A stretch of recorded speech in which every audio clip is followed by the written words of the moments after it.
faaqidaadda falanqeeyaasha siyaasadda, doodaha iyo aragtida dadweynaha, dabagalka dhacdooyinka ugu dambeeya. Ku dhegayso barnaamijka Xogmaal oo soo geli doona marka ay saacadda in yar sare u dhaafto 9:15 fiidnimo. haddaba si aad u heshid xogo xaqiiqda ku salaysan oo xiiso badan, yuusan ku dhaafin dhegaysiga barnaamijkan.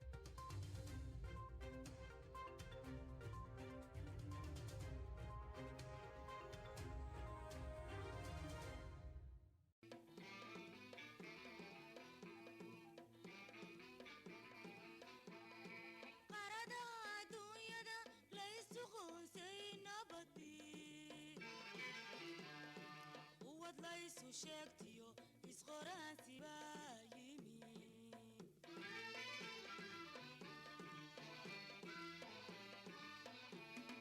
qaradaha adduunyada la isu qoonsay nabadi quwad la isu sheegtiyo isqoraansi baa yimi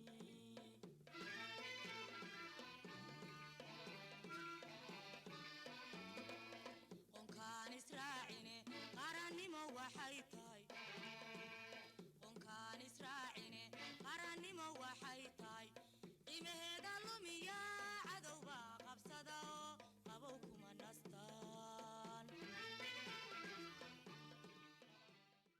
bismillaahi raxmaani raxiim. assalaamu calaykum waraxmatullaahi wabarakaatuh. habeen wanaagsan dhegaystayaal, kusoo dhowaada barnaamij wareedka idaacadda Star FM oo habeen walba goorahan oo kale aad ka dhagaysataan raadiyaha online-ka, baraha bulshada iyo satellite-ka.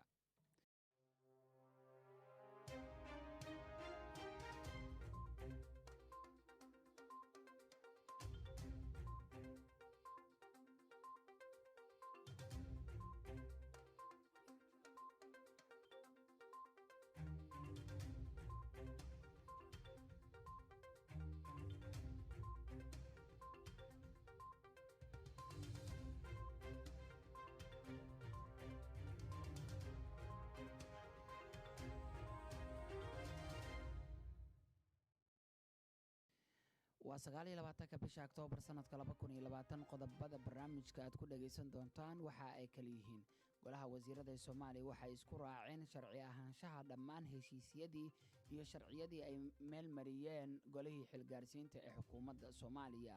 qodobada kale ee barnaamijka ku jira waxaa ka mid ah dalaca albadru calayna min saniyati alwadaaci wajaba shukru calayna. dalka iyo dibadda waxaa maanta lagu qabtay munaasabad lagu weyneynayo dhalashada rasuulka, naxariis iyo nabadgelyo korkiisa ahaatee. maamulka gobolka Banaadir waxa uu soo bandhigay hub iyo sidoo kale shabakad ay sheegeen in al-shabaab ay u qaabilsaneyd dilalka iyo weerarada qorshaysan ee ka dhaca magaalada Muqdisho. waxaad kaloo barnaamijka aad ku dhagaysan doontaan ururka ONLF oo sheegay in 29 qofood oo Soomaali ah lagu dilay xadka ay wadaagaan dowlad deegaanka Soomaalida iyo sidoo kale maamulka Canfarta ee dalka Itoobiya. waxaa u dambeeyay hadda 25 bisha maalinkii Isniinta ahayd dagaal ciidamo habaysan oo hubaysan oo ciidamada ismaamulka qowmiyadda Canfarta ay ku soo qaadeen degmada Garbaciise. ciidamada ammaanka ee Galmudug waxay baadigoob ugu jiraan koox ka dambeysay weerar ka dhashay dil iyo dhaawac oo ka dhacay deegaanka Saaxo ee degmada Caabudwaaq ee gobolka Galguduud. waxaad kaloo maqli doontaan waxaan qayb ka nahay dadka muslimiinta ah, waxaan si kalsooni ku jirta aan uga cadeynaynaa ummadda Soomaaliyeed inaanan dib dambe u iibin doonin productska laga keeno dalkaas. waa qaar ka mid ah ganacsatada magaalada Muqdisho oo ku dhawaaqay inay joojiyeen ka ganacsiga alaabaha laga keeno dalka Faransiiska. banaanbaxyo looga soo horjeedo madaxweynaha Faransiiska aflagaadadii u geystay rasuulka sallallahu alayhi wasallam Muqdisho ee qaar ka mid ah gobolada dalka ayaa lagu qabtay. sidoo kale barnaamijka waxaan idinku haynaa qaramada midoobay ayaa ka digtay saameynta anyaxa soo weeraray Soomaaliya. qaybo ka mid ah anyaxaasna gobolka Shabeellada Dhexe ayaa laga soo sheegay. gabagabada barnaamijka si caawa waxaan idinku hayaa محمد يا رسول الله محمد محمد يا حبيب الله محمد مغانتادنا هيا يا محمد. qasiidadaasi nabi ammaanka ah iyo qodobada hordhaca barnaamijka aad ku maqasheen oo faahfaahsan goordhow inaga fisha ha yeeshee waxaynu barnaamijkeena ku bilaabeynaa wararka soomaalida iyo caalamka kuwa ugu waaweyn cabdixafiid nuur maxamuud ayaa soo jeedinaya. mahadsan sida maxamed daahir. wararka ka imaanaya dalka faransiiska ayaa sheegaya in labo ka mid a dadkii lagu dilay weerar toorey loo adeegsaday oo ka dhacay magaalada Nice ee dalka faransiiska ay ku jireen gudaha kaniisad. labadan qof ayaa kala ahaa haweeney iyo nin lagu gowracay gudaha kaniisadda sida ay wararku sheegayaan. haweeney kale oo ku carartay maqaayad u dhoweyd goobta uu weerarku ka dhacay ayaa la sheegay in qofka weerarka fuliyey uu dhowr jeer toorey ku dhuftay iyadoo dhaawacana ay u geeriyootay. weerarkan ayaa daba socdaa mid kale oo horraantii bishan ka dhacay meel u dhow iskuul ku yaala waqooyi galbeed magaalada Paris oo Samuel Paty oo ahaa macallin iskuul ka dhiga taariikh lagu gowracay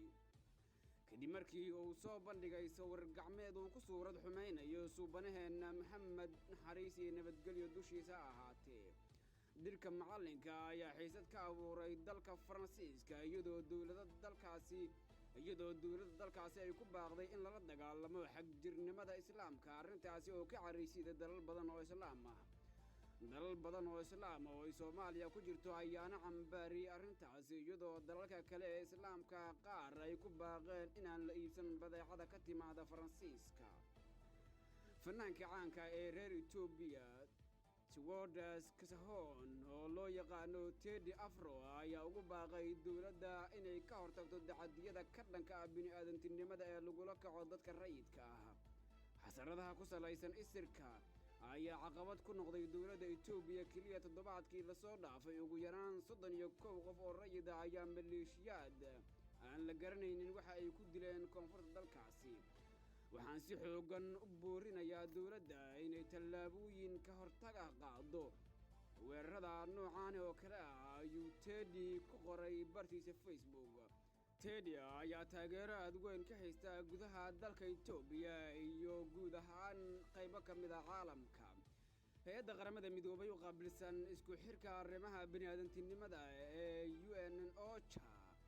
ayaa sheegtay in ilaa iyo 5.2 milyan oo qof oo Soomaali ay gargaar u baahan doonaan sanadka 2021 sababo la xiriira isbeddelka cimilada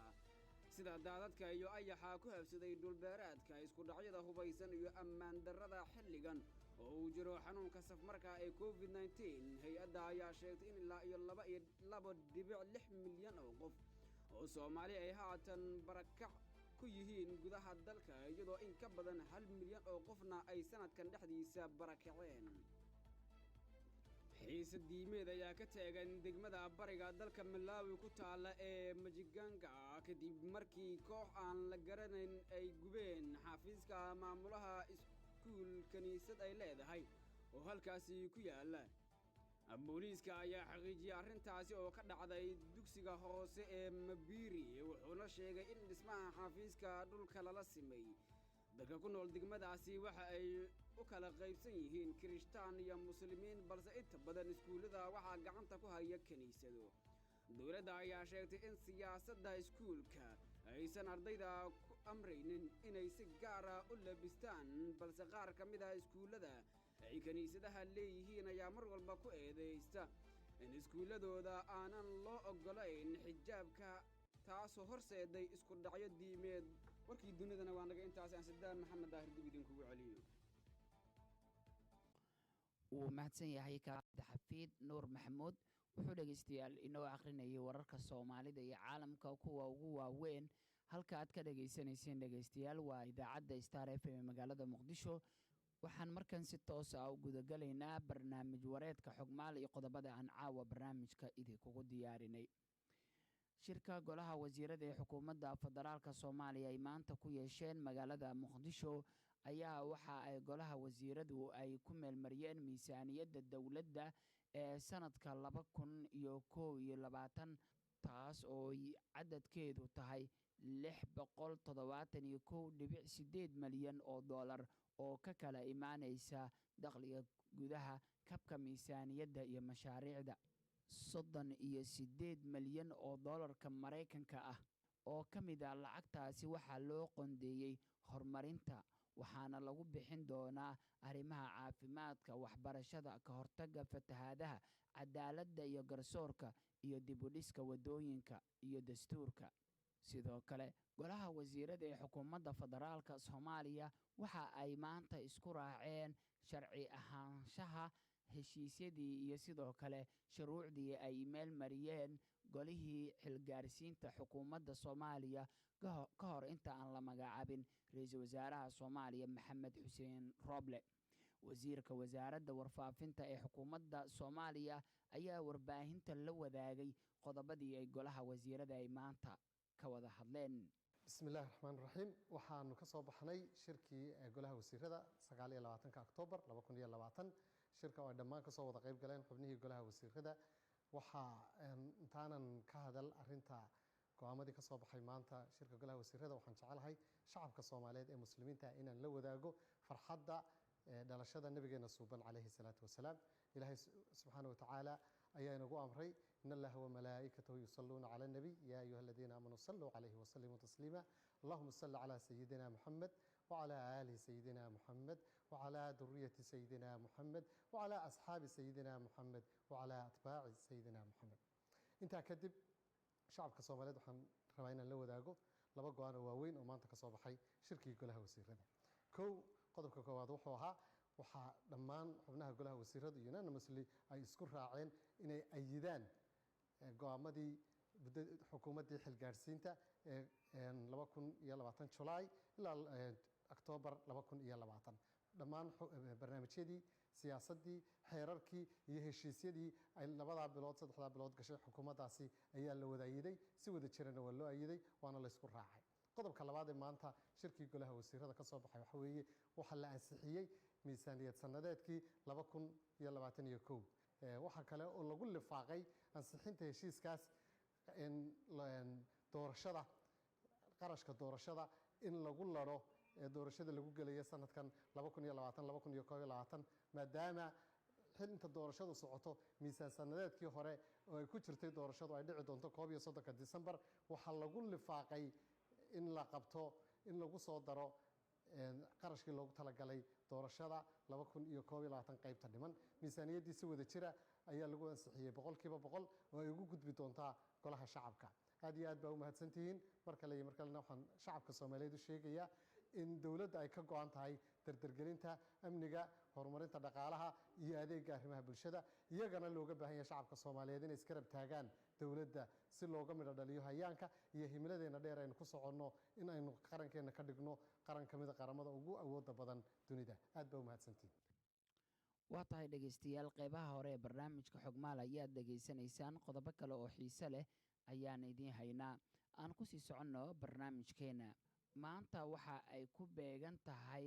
12 bisha Rabiicul Awwal ee tirsiga jiriyada Islaamka.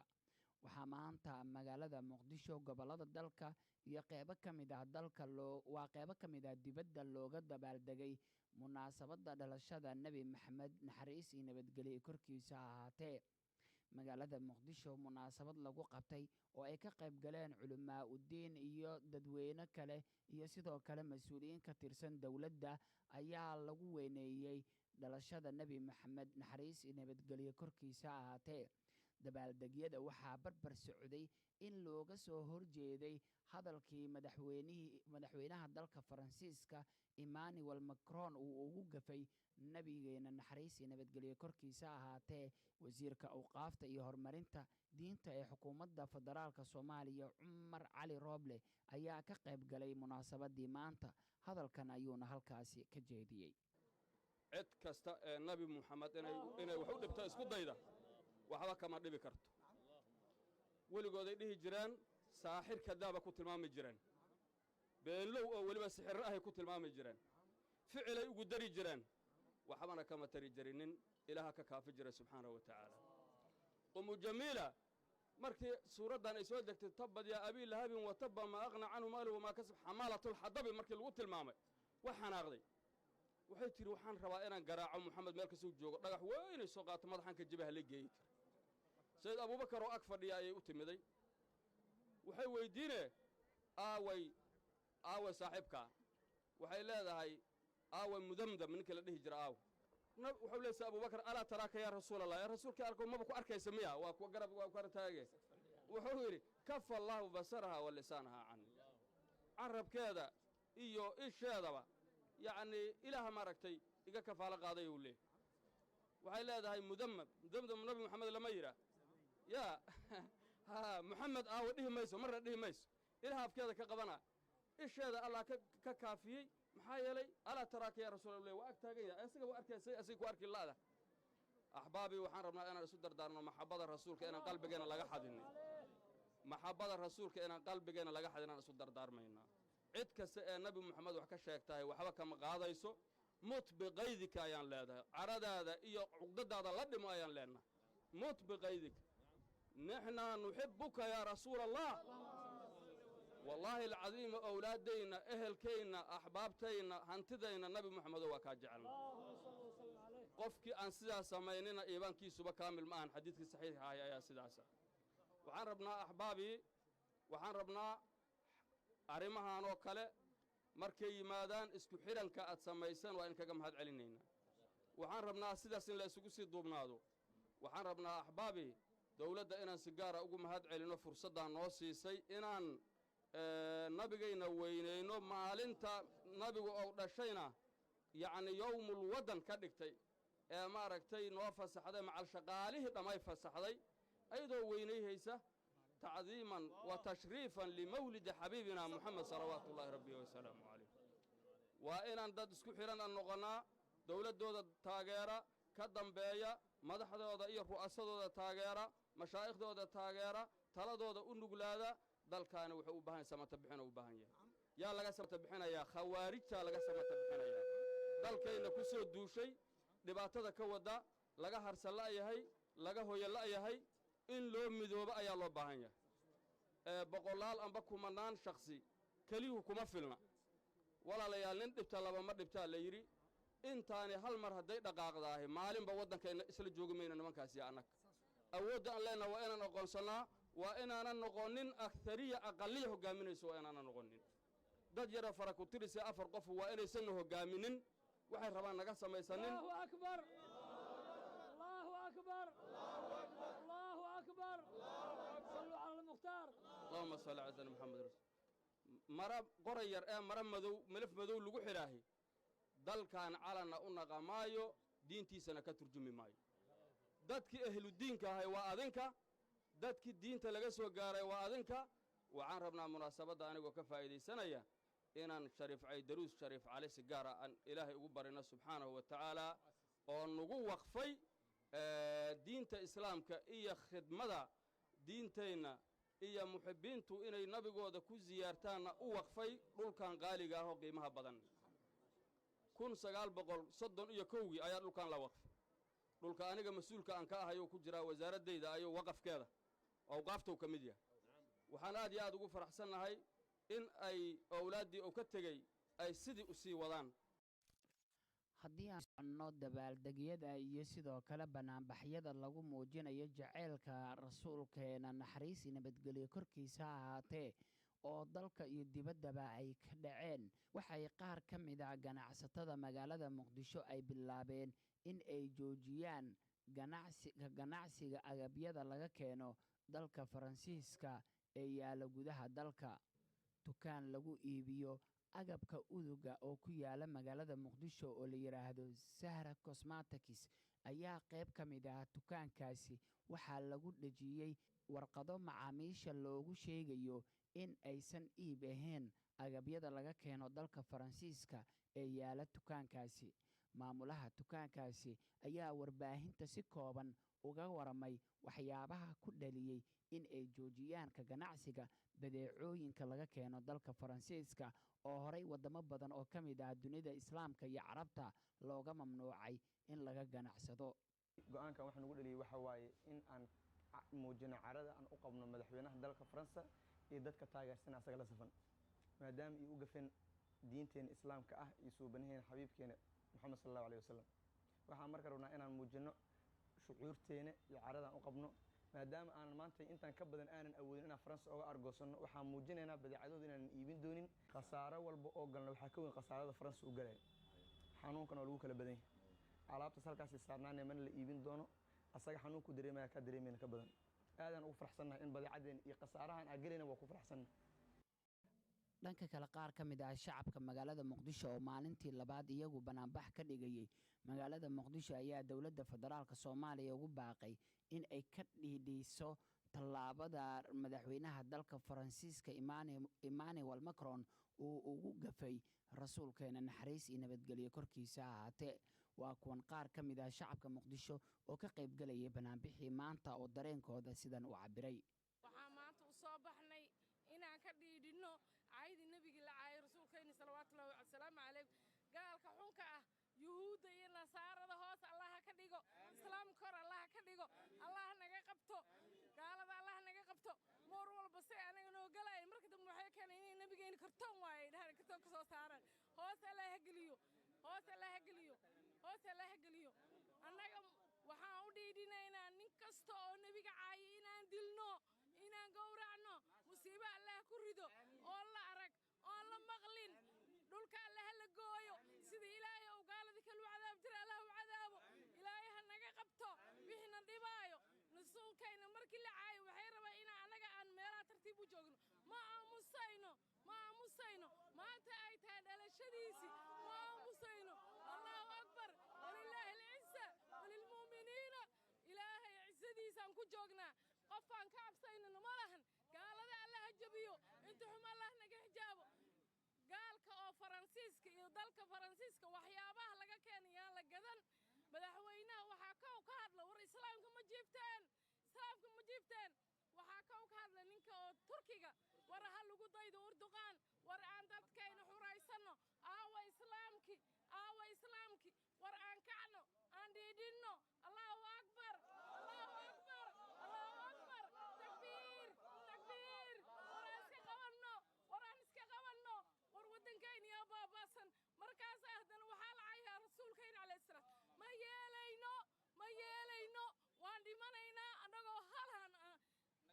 naga herayn waan dhimanaynaa fadligiisa awliya barakadeeda ilaah weyna waahidahay fadligiisa awaadiisa gaala allah ku jabiyo nabigeen maxamed sala allahu calayhi wasalam ninkii aflagaada u geeyey ilay rasuulka fadligiisa waagii intuu ku bari toogii labadan saa dhacdooda halaag allah ku rido